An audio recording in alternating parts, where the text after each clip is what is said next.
pozuntusu və Tourette sindromu nədir? Gəlin ilk növbədə bunlara aydınlıq gətirək. Tik pozuntusu və Tourette sindromu xəstəliklərin beynəlxalq təsnifatı və DSM üzrə sırf psixiatrik bir pozuntudur, psixiatrik bir xəstəlikdir.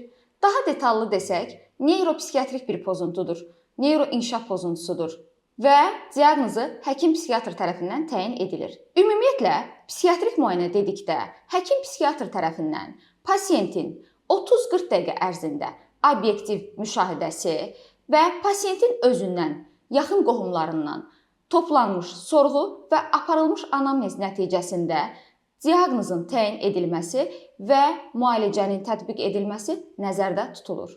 Tik pozuntusu necə başlayır? Gəlin ilk növbədə bunlara aydınlıq gətirək. Tik pozuntusu insanın daxili aləmində baş verən gərginlik halını aradan qaldırmaq məqsədi ilə insanın özündən, yəni onun düşüncəsindən və iradəsindən asılı olmadan, bəzən məqsədyönlü, bəzən isə məcburi xarakter daşıyaraq müxtəlif, təkrarlanmış olan hərəkətlər, davranışlar və səslərdir.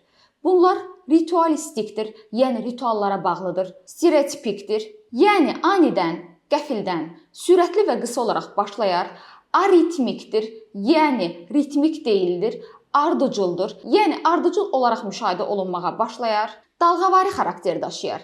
Yəni gün, həftə, ay ərzində bu tiklər artıq və yaxud da ki azala bilər. Tikin növündən asılı olaraq, yəni sadə və mürəkkəb olmasından asılı olaraq bunlar yarım saniyədən 1 saniyəyə qədər, bəzən isə uzun müddət davam edə bilər. Kontrollu və yaxud da kontrolsuz ola bilər.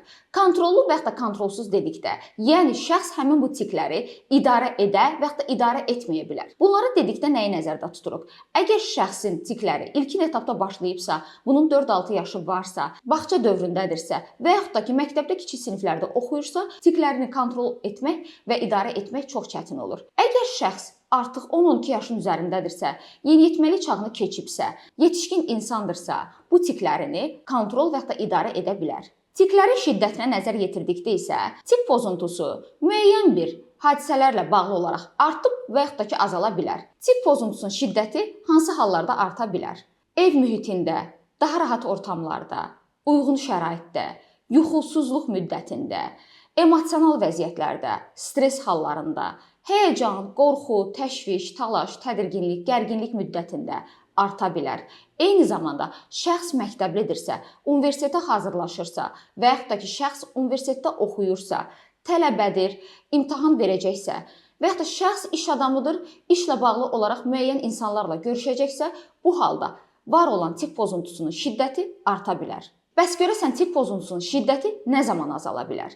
Evdən kənarda, ictimai yerlərdə, yəni bu uşaq məktəblidirsə məktəbdə, tələbədirsə, universitetdə oxuyursa universitetdə, işləyən insandırsa iş otağında azala bilər. Eyni zamanda əsnəmə müddətində, yuxululuq vaxtı, yuxuya keçərkən, yatarkən, yuxu fazasında, həmçinin uşaqdır, aktivitetləri vardır, hər hansısa bir xoşladığı oyunla oynadıqda azalar, yoxa çıxar və itər. Tiklər müəyyən müddətdən sonra insanın rutin həyatını pozar, həyat keyfiyyətini aşağı salar, funksionallığını azaldar, iş qabiliyyətini, əmək qabiliyyətini aşağı salmış olar. Həmçinin insanların sosiallaşmağına mənfi təsir göstərər. Şəxs ətraf mühitə adaptasiya olunmaqda, konsentrasiya olunmaqda çətinlik çəkər. Şəxs əgər məktəblidirsə, məktəb yoldaşları ilə, tələbədirsə, tələbə yoldaşları ilə, işləyən bir insandırsa, iş yoldaşları ilə, ailədə münaqişə və mübahisəyə meylli olar. Həmçinin duyğu, düşüncə və davranışların diqqətin sürdürülməsi pozular. Şəxs diqqətini cəmləməkdə, diqqətini toplamaqda çətinlik çəkər. Diqqət defisiti, diqqət dağınıqlığı yaranmış olar. Nəticə etibarilə bu zaman şəxsdə akademik bacarıqları aşağı düşər, dərs perspektivaları aşağı düşər, anlama, qavrama, yadda saxlama problemləri yaranmış olar. Həmçinin tik pozuntusu dərinləşdikcə şəxsin cinsəl fəaliyyətinə mənfi təsir göstərər. Cinsəl zəiflik, cinsəl istəksizlik yaratmış olar. Kişilərdə erkən boşalma, tez boşalma problemləri yaratmış olar. Bir müddətdən sonra şəxsin qidalanması pozular, iştahsı zəifləyər. Şəxs qidalandıqda belə onu həvəssiz şəkildə yeyər və daha sonralar sürətli şəkildə çəki itirməyə başlayar, arıqlayar. Müəyyən müddətdən sonra proses dərinləşdikcə kaheksiya, anoreksiya halları müşahidə edilər. Şəxsin yuxusu pozular. yuxuya keçməkdə çətinlik çəkər. Yuxuya keçdikdən sonra belə bəzən gün ərzində baş vermiş emosional vəziyyətlərlə, stress halları ilə əlaqədar olaraq yaranmış tiklər fonunda oyanar, nəticə etibarilə gərginlik, həyəcan, təşviş, təlaş, tədirginlik yaranmış olar və yenidən şəxs yuxuya keçməkdə çətinlik çəkər. Baş vermiş gecə narahat yuxu fonunda səhər yatağından qalxmaqda belə çətinlik çəkmiş olar və nəticə etibarilə şəxs gün ərzində yorğun, əzgin, bitkin vəziyyətdə olar. Tik pozuntusu və Tourette sindromu dərinləşdikcə şəxsdə depressiv epizod formalaşır. Şəxsin əhval-ruhiyyəsi aşağı düşür, özünə qapanır, həyatdan zövq almır, maraq dairəsi enir. Əvvəllər yediyi, xoşladığı qidaların belə dadı tamı əvvəlki kimi ağzında dadmır. Əvvəllər xoşladığı bir geyimlər, hər hansısa bir alış-veriş edərək zövq aldığı hallardan zövq ala bilmir. Maraq dairəsi enir. Biz buna anhedoniya deyirik. Müəyyən müddətdən sonra enerji potensialı aşağı düşür. Şəxs hərəkətsiz vəziyyətdə qalır. Yerindən qalxıb, yatağından qalxıb oyana bilmir. Bir yerdən digər yerə qalxıb hərəkət edə bilmir. Biz buna evolyusiya deyirik. Tik pozuntusu həmçinin bir sıra xəstəliklərlə yanaşı görülə bilər. Depressiv epizod, həyəcan təşviş pozuntusu, yəni anksiyete, panik atak, panik pozuntu, obsessiv kompulsiv pozuntu, yəni buna sarışan hallar nevrozu da deyilir. Həmçinin autizm spektr pozuntusu, diqqət əksikliyi və hiperaktiv pozuntu, uşaqlarda davranış pozuntuları, əqli gerilik, həmçinin yaşlı insanlarda görülən demensiya, yəni Alzheimer xəstəliyi zamanı müşahidə oluna bilər. Tik pozuntusunun gedişatına görə iki növünü qeyd edə bilərik. Birincisi tranzitor tiklər, yəni keçici tiklər. Bunlar bir aydan 1 ilə qədər davam edən müddəti əhatə edər. Adətən bu tiklər 4-6 yaşında ilkin etaplarda uşaqlarda tik pozuntusu yarandıqda müşahidə olunar və 90% hallarda 10-12 yaşına qədər, yetişkinlik dövrünə qədər, yəni cinsi yetişkənlik dövrünə qədər keçib gedər. İkinci növ tiklər isə xroniki tiklərdir. Bunlar 1 ildən artıq davam edər. Bu digər 10% əhatə edər. Yəni artıq yetişkənlik dövründə keçib getmir və davam etməyə başlayır, getdikcə proqressivləşərək ağırlaşır və xronikləşir. Tik pozuntusu və Tourette sindromu zamanı beyində hansı neyrofizioloji və neyrokimyasal dəyişikliklər gedir? Tik pozuntusu və Tourette sindromu zamanı beyin kimyası dəyişər. Qeyd etdiyim kimi, tik pozuntusu və Tourette sindromu neyroinkişaf pozuntusudur, neyropsixiatrik bir pozuntudur. Bu zaman beyində bazal qanqlionlarında funksiyasını pozar. Stereokortikotalamik bölgədə dopaminergik neyronların transmissiyasında fərq yaranmağa başlayar. Nəticədə dopamin neyromediatorunun miqdarı azalar. Dopamin neyromediatoru ilə yanaşı olaraq burada həmçinin serotonin və noradrenalin neyromediatorunun funksiyasında, ifrazında dəyişiklik yaranmağa başlayar. Və beləliklə patogenetik olaraq tik pozuntusu və Tourette sindromu yaranmış olar. Tik pozuntusunun iki böyük növü vardır: motor və vokal tiklər. Hər biri motor və vokal tiklər olmaqla bunlar da sadə və mürəkkəb ola bilər. Gəlin ilk növbədə motor tiklərə diqqət yetirək. Motor tiklər hərəkətlə, davranışla bağlı olan tiklərdir. Bunlar bədənimizin müəyyən hissələrində tək və yaxud da ki, qrup şəklində olan əzələlərdə məcburi, bəzən isə məqsədyönlü şəkildə müşahidə olunan əzələ yığılmalarıdır. Yəni bunlar əzələnin fəaliyyəti ilə bağlı olaraq yaranar. Birincisi sadə motor tiklər.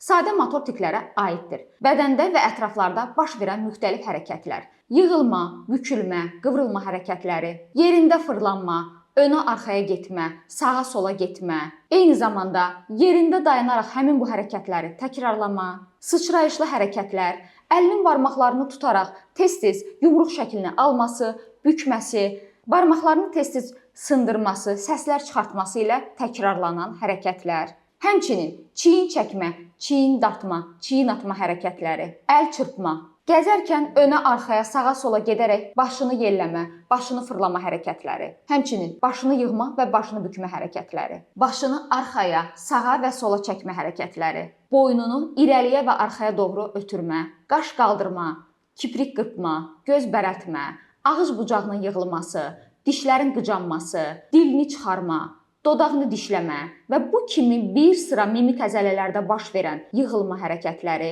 və qeyd etdiyim bu hərəkətlər gün ərzində dəfələrlə təkrarlanmış olur. İkincisi mürəkkəb motor tiklər. Mürəkkəb motor tiklərə kompleks motor tiklər də deyilir. Bunlara aiddir. Birincisi exopraksiya. Exopraksiya qarşısında olan şəxsin hərəkətlərini və davranışlarını təkrarlamaqdır. İkincisi, kapropraksiya. Kapropraksiya tərbiyəsiz, ədəbsiz, əxlaqsız hərəkətləri icra etməkdir. Onları təkrarlamaqdır. Onları dəfələrlə təkrarlamaqdır. Xüsusən bunlar yeniyetməlik çağında məktəb yaşlı uşaqlarda müşahidə oluna bilər. Kimisə şalvarını aşağı çəkmə, kimisə köynəyini əynindən çıxartma kimi davranışların baş verməsi və bunu gündəlik olaraq bir neçə dəfə təkrarlaması.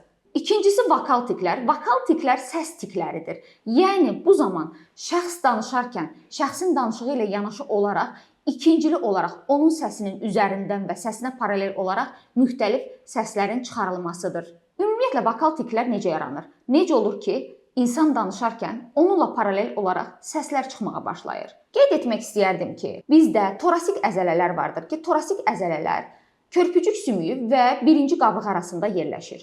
Torasik əzələlərdə, döş qəfəs əzələlərində, diafraqma əzələlərində, diafraqma əzələsi dedikdə biz döş boşluğunu qarın boşluğundan ayıran əzələ qruplarını nəzərdə yetiririk.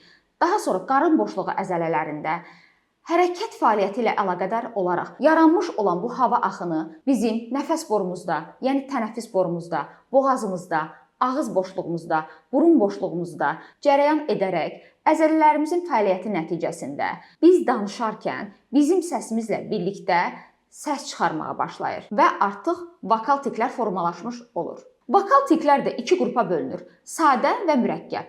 Birincisi, sadə vokal tiklər hansılardır? Sadə vokal tiklərə aid edilir: danışarkən boğazını təmizləmə, bu formada, öskürmə, sanki nəfəs alıb vermə, gəyirmə, mədədən sanki qıcqırma səsinin gəlməsi, hıçqırma, ağız mırçıldatma, əmmə hərəkəti, sanki körpə uşaqdır əmziyəmir, ah çəkmə, daim danışa-danışa eyni vaxtda ahın çəkilməsi, burun çəkmə, burun pərlərini daim olaraq tərpədər və burun pərlərinin hərəkəti nəticəsində yaranmış olan səslər, həmçinin heyvan səsləri, it kimi hürmə, xoruz kimi banlama, qurbağa kimi quruldama, vokal tiklər insanlar arasında çox nadir yayılan tik pozuntusudur və vokal tiklər insanlar arasında, cəmiyyət arasında stigmatizasiyaya səbəb olur. Şəxs bu tiklərdən utanmağa başlayır.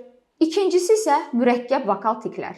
Mürəkkəb vokal tiklərə aiddir. Birincisi, polilaliya. Şəxs danışır və danışdığı sözləri və ifadələri sinxron olaraq paralel təkrarlamağa başlayır. İkincisi, exolaliya.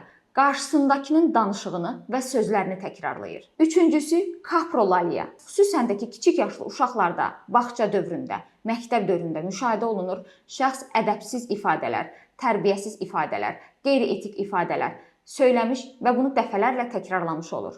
Qeyd etdiyim bunlar tik pozuntusu və tiklər idi. Bəs görəsən Turetta sindromu nədir? Turetta sindromu zamanı ən azı 2 və yaxud da ki daha çox motor tiklər və ən azı bir vokal tik müşahidə olunarsa, biz artıq buna Turetta sindromu diaqnozu təyin edə bilirik. Turetta sindromu cəmiyyət arasında stigmatizasiyaya səbəb olur. Şəxs cəmiyyətdən kənarlaşır, ictimai yerlərdən kənar qalır. Şəxsdə bir qorxu, həyəcan, təşviş, təlaş, gərginlik yaranmış olur. Müalicə olunmadıqda isə bu xəstəlik getdikcə xronikləşir, dərinləşir və proqressivləşmiş olur. Tik pozuntusu və Turetta sindromunun müalicəsində 2 üsul tətbiq edilir.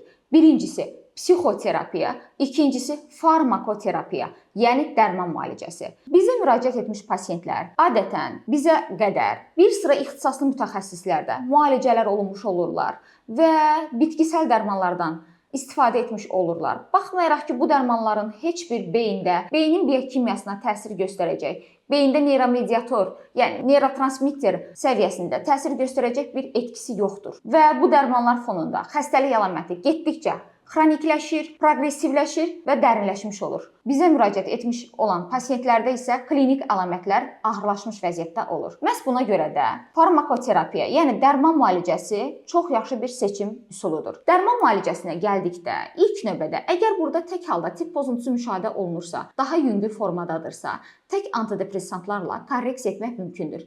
Lakin burada artıq Turetta sindromu varsa və ağırlaşmış formadadırsa, yanında yanaşı olaraq obsessiv kompulsiv pozuntusu, diqqət əksili hiperaktiv pozuntu, autizm spektr pozuntusu varsa, artıq burada bəzən antidepressantlarla yanaşı olaraq antipsixotik dərman preparatlarından, yəni neuroleptiklərdən də istifadə edilir. Tik pozuntusu və Tourette sindromu 2 il müddətində tam sağalır. Lakin biz müalicəyə başlayarkən artıq 1-ci aydan 3-cü ay müddətində xəstədə xeyli yaxşılaşma müşahidə etmiş oluruq. 8 ayında tam yaxşılaşma müşahidə edirik. Lakin bu yaxşılaşmaya baxmayaraq dərmanları həmin etapda kəsmək olmaz. Çünki müəyyən bir müddət dərmanı təyin etməklə həm dərman bədənlə uyğunlaşmış olur və 8 ayında pasientdə klinik əlamətlər demək olar ki, tamamilə silinmiş olur. Müalicəni 2 ilə qədər sürdürməkdə əsas məqsəd xəstəlik əlamətlərinin növbəti etapda baş verə biləcək olan emosional hallar və stres hallarında yenidən təkrarlanmaması üçündür və bütün psixiatrik xəstəliklərdə, istər nevrotik, istərsə də psixotik pozuntularda söylədiyim kimi, burada da əsas qızıl standart nədən ibarətdir? Düzgün təyin edilmiş diaqnoz, düzgün zaman ərzində aparılmış müalicə və xəstəliyə yetərli terapevtik dozada dərman preparatlarının təyin edilməsidir. Sizin psixiatr həkiminiz Doktor Aytən Namazova.